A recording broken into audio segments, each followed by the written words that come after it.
ಜೊತೆ ಇದ್ದಾರೆ. ನಮ್ಮ ಅಧ್ಯಕ್ಷರು ಎಚ್.ಎಸ್. ನಾಗೇಶ್ ಅವರು, ಕಾರ್ಯದರ್ಶಿಗಳು ಎ. ಮುರಳಿ ಅವರು, ಖಜಾಂಚಿಗಳಾದ ನವರಾಜ್ ಅವರು, ಉಪಾಧ್ಯಕ್ಷರಾದಂಥ ರವಿಕುಮಾರ್ ಅವರು ಮತ್ತು ಹೇಮರಾಜ್ ಅವರು ಕೂಡ ನಮ್ಮ ಜೊತೆಲಿದ್ದಾರೆ.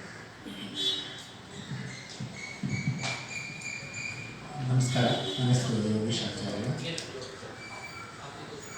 ಈ 3 ದಿವಸ ಕಾರ್ಯಕ್ರಮಗಳಲ್ಲಿ ಒಂದೇ ಸೂರಿನಡಿ ನಮ್ಮ ಛಾಯಾಗ್ರಾಹಕರಿಗೆ, ವಿಡಿಯೋಗ್ರಾಫರ್ಸ್ಗೆ ಬೇಕಾದಂಥ ಎಲ್ಲ ಸಲಕರಣೆಗಳು, ಅವರಿಗೆ ಬೇಕಾದ ಎಕ್ವಿಪ್ಮೆಂಟ್ಸ್ಗಳು ಎಲ್ಲವೂ ಕೂಡ ಈ ಎಕ್ಸಿಬಿಷನಲ್ಲಿ ಬರ್ತಾರೆ.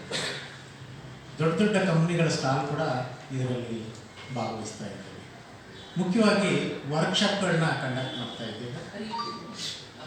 ಊರುಗಳಿಂದ ಬರೋಂಥ ಎಲ್ಲ ಛಾಯಾಗ್ರಾಹಕರಿಗೆ ಊಟದ ವ್ಯವಸ್ಥೆ ಕೂಡ ಅಲ್ಲಿ ನಾವು ಮಾಡಿದ್ದೀವಿ. ಹಾಗೆ ಮತ್ತೆ ಮುಖ್ಯವಾಗಿ ಏನಂತ ಹೇಳಿದ್ರೆ ಹೆಲ್ತ್ ಚೆಕಪ್ಸ್, ಐ ಟೆಸ್ಟ್ ಇರ್ಬೋದು, BP, ಶುಗರ್, ಈ ಥರ ಹೆಲ್ತ್ ಚೆಕಪ್ನ ಕೂಡ ನಾವು ಆರ್ಗನೈಸ್ ಮಾಡ್ತಾ ಇದ್ದೀವಿ. ಸೊ ಅವೆಲ್ಲ ಕೂಡ ನೀವು ಬಂದು ಭಾಗವಹಿಸಿ ಎಲ್ಲರೂ ಪ್ರಸ್ತುತಪಡಿಸ್ಬೇಕು ಅಂತ ನಾವು ಹೇಳ್ಕೊಳ್ತೇವೆ.